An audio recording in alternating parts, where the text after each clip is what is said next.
Hello, Kirby Lammers with Mind, Body, and Business. I'm sitting here with Peter Thomas, my new mentor, by the way. And we're going to have to tie each other down to the chairs because we're full of energy, and that's what you have to have with Mind, Body, and Business. First of all, welcome to the show. Great to be here, Kirby. Thank you. I like to ask a very important question for my guest. Absolutely. Who is Peter Thomas? He's the guy sitting right in front of you. Yes, he in is. the show. He's a 72-year-old, happy, contented, enthusiastic man. Yes, you are. And I've been reading his book, and it's called Be Great. A book I've been studying, actually, not reading. There is a difference for retaining. And learned many new things in your book. You have 5 fabulous foundations. Thank you. Now, I'd like to take those foundations, and I want it just to apply each foundation separately to our health, our wellness, our overall being, and how that does work with our business, and how it increases the entrepreneurial spirit. Okay. So let's take values and how values actually work with overall wellness. Okay. It's a great place to start. The values, one of the reasons that values to me are so critical is that, I was saying earlier, you've got to learn what your values are, just as simple as your multiplication table. You know, 1 times 1 is 2, 2 times 2 is 4, you go on and on and on. And you've got to understand what your values are, because when people don't live a life in alignment with their values, when they do things they really don't want to do, consciously or unconsciously, they live a life of stress. Stress will kill you. Like going on a diet. Like going on a diet. Where'd that come from? What I mean by that is that people, they have values. They know they need to go on a diet, but they don't want to go on a diet. Right. So it goes against their values. Oh yeah. They know they should, but they're not. Yes. And so they continue to eat against their values. They want to be healthy, and that's stressful. Exactly. But it goes to the workplace. It goes to everything. It just goes in every component of your life. Once your values are figured out, and then you try and live your life in alignment with those values. It's not easy.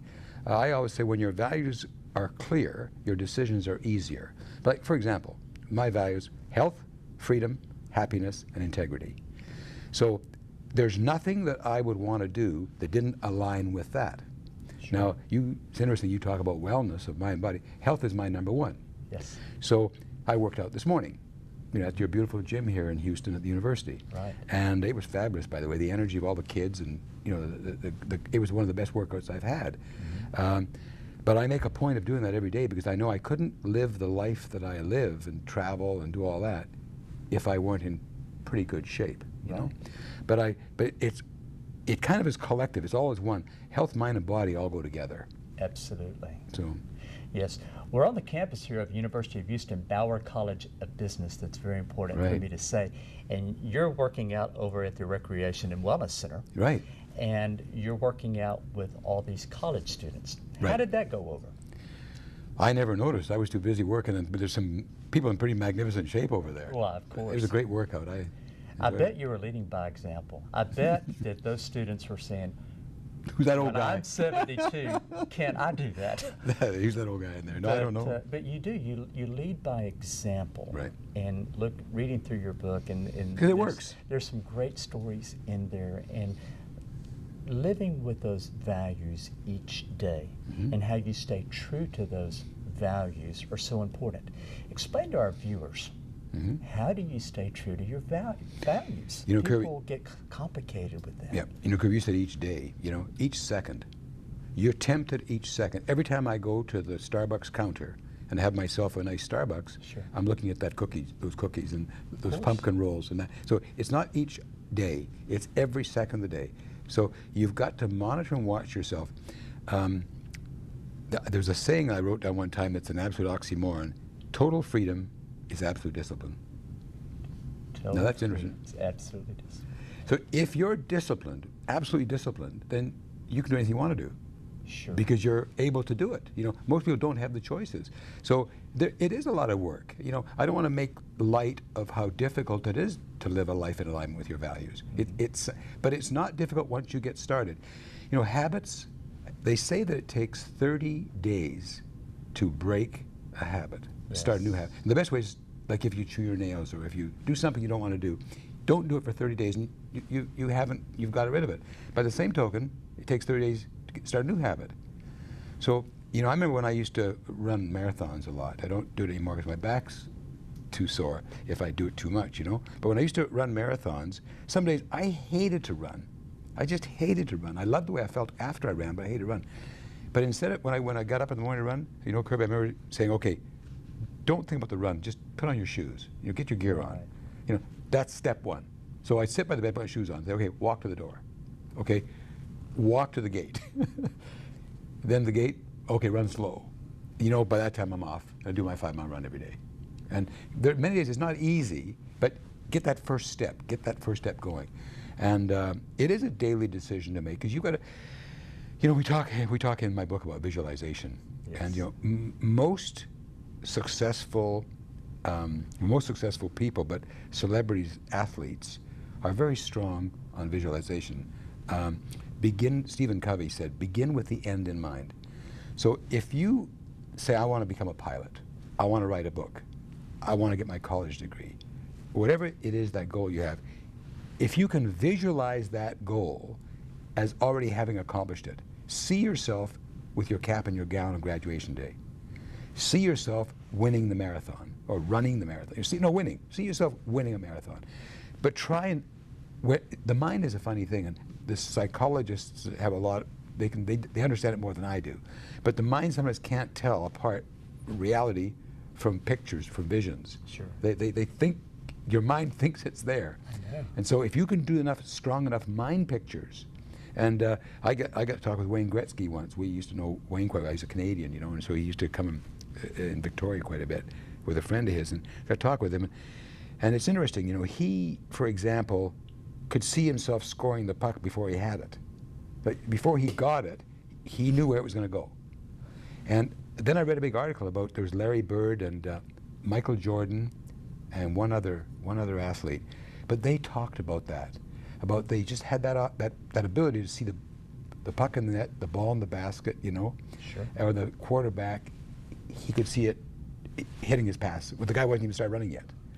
So that's very important, I think, in your life, to use the visualization, the strength of being able to visualize the outcome of what you want to be. You bet. I love stories. And you tell a story about visualization in your book, about a skiing trip to Whistler. Share that with our viewers. That's a funny story. Well, I've been married to my wife for 23 years now. Okay. I just met her. And so when's our next date going to be? You know, so I said to her, I said, you know, what are you doing next weekend? And she said, well, I'm busy or something. What about next weekend? I'm busy. What about next week? Well, I'm going to Whistler. The third weekend away, I'm going to Whistler. Skiing. Oh. She said, are you going there? Yes, absolutely. I'm going to Whistler. Well, we'll see you there. Absolutely. I thought, oh my God, I can't ski, you know. What am I going to do? So I thought, visualization. I mean, I teach this stuff. I know, but and you have to impress her. I've got to impress her. You bet. Visualization. So, what can I do? Well, in those days, there was a guy called Jean-Claude Killy, who was a major skier, Olympic skier, and he had videotapes out with remember the old Jane Fonda workout ones? Oh yes. Well, Jean-Claude was about that time, so he had these major videos out. So I thought, I'm going to grab those videos. I'm going to watch them every night. By the time I get there, visualization, I'm going to become a skier. Well, one night went past, didn't have quite enough time. Next night, didn't have time. I'm literally going to Whistler that evening, Friday evening, and I hadn't seen them. So I said, okay. So I had a limo take me up to Whistler, and the limo had a video player. A video player in the video. Okay. So I'm in the back of the car, 3-hour trip, and I'm plugging in Jean-Claude Killy. So I had 3 hours with Jean-Claude. I get the video, I go to bed, and I get up in the morning and I meet Rita, and we're going to go skiing.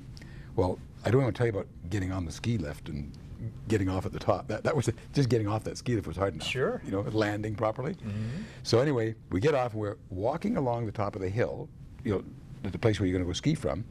All of a sudden, Rita turns like this, and jump straight down the hill. Now, which level of slope is this? It's like about like that. I don't know whether it's a black diamond. Okay, all right. Then it's one of the tallest slopes. It's tall. It's tall. And anyway, so I got a decision to make, right? Yes. Stay on the top there or follow her down. So I turned around, jumped, and then I said, heck with it. I went down.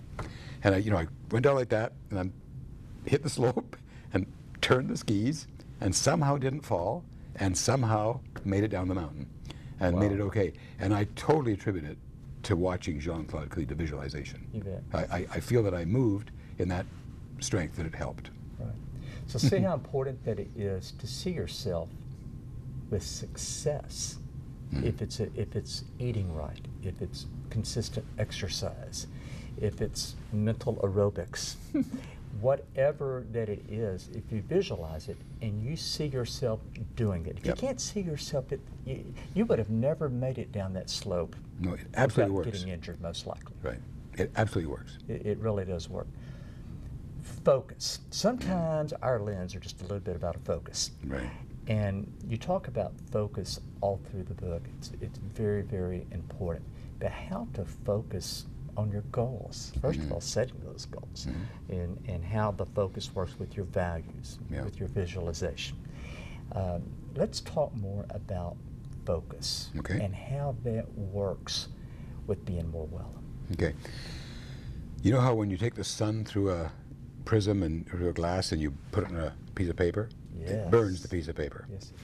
Well, I like to say when you set goals, you got to focus on that goal with laser-like intensity. How do you do that? That means you got to have it on your mind quite a bit, that goal. So you write it down. One of the critical paths of goal setting is to write your goals down. Whether it's going on a picnic with the family or on a trip, ski trip, whatever it is, whatever that goal is, write it down in your diary.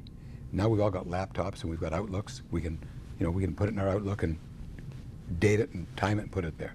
But it's critical to write your goal down. Yes. Now, I have a question here. No. Is it better to actually write it physically? Yes. Or type it? But, no, interesting. I do both. That's a very interesting question. I would say write. I do too. Yeah, I would say write. Yeah, I'd say write first of all, because there's some magic about. I always used to write, but now with Outlook, you've transferred it to type. But I still have my written diary, so I write all through. So I would say write it. Yep.